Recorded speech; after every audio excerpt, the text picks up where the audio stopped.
இப்ப இந்த மாதிரி ஒரு நாக குலம், நாகத்துடைய ஒரு வேல்டுன்னு ஒண்ணு இருக்கு. நீங்க இமேஜினேஷனுக்கு போயிடாதீங்க. அது மாதிரி ஒரு அலைவரிசையான ஒரு சூழல் இருக்கு. அதிலிருந்து தான் இந்த பூமியில இப்ப மனித குலம் தோற்றி வைக்கப்பட்டிருக்கிறதும், மனித குலம் வாழ்றதும், இந்த நாக குலத்தன்மையிலிருந்து தான் அவங்க வாழ்றாங்க. அவங்களுக்கு கிடைக்கப்படுற ஆக்சிஜன், அவங்களுக்கு கிடைக்கப்படுற எல்லா சூழலும் இந்த நாகத்தன்மையிலிருந்து தான் கிடைக்கப்படுகிறது.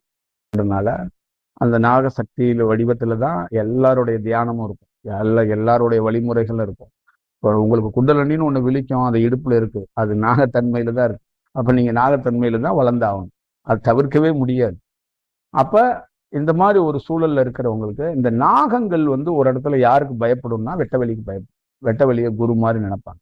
அப்ப வெட்டவெளியை எப்படி இங்க கம்போஸ் பண்ணியிருக்கிறாங்க, எப்படி குறியீடா காட்டியிருக்கிறாங்கன்னா, இந்த உலகம் நாகமாக இருக்கிறது. இந்த உலகத்தில் இருக்கிறவங்க எல்லாம் நாக சக்தியிலிருந்து நாக காற்றை சுவாசிச்சு நாகத்தன்மையில இருக்கிறாங்க. அவர்களை கட்டுப்படுத்தக்கூடிய ஒரே வல்லமை படைத்தவன் வெட்ட வெளியா இருக்கிறான். அந்த வெட்ட வெளியா இருக்கிறவன் உருவகமாக இல்ல, அவங்கிட்ட ஒரு இசை இருக்கிறது. அந்த இசைதான் பாம்பாட்டி. அவன் இசைத்தால் அந்த பாம்பு கட்டுப்படும். உலகமே பாருங்க, ஒரு 700 800 கோடி பேர் எவ்வளவு சத்தம் இரைச்சலா இருக்குன்னு பாருங்க. எந்த எந்த நாடு எந்த நாட்டு மேலையும் சும்மா பேசிக்கிறாங்களோ ஒரு கருணையோ ஒரு அன்போ ஒரு பரிமாற்றமோ இல்லாததுக்கு காரணம் எல்லாமே ஒரு விதமான ஒரு செயல்பாடு தான். இந்த ஒவ்வொரு யுகத்துக்குன்னு ஒண்ணு பிரிச்சிருக்கிறாங்க.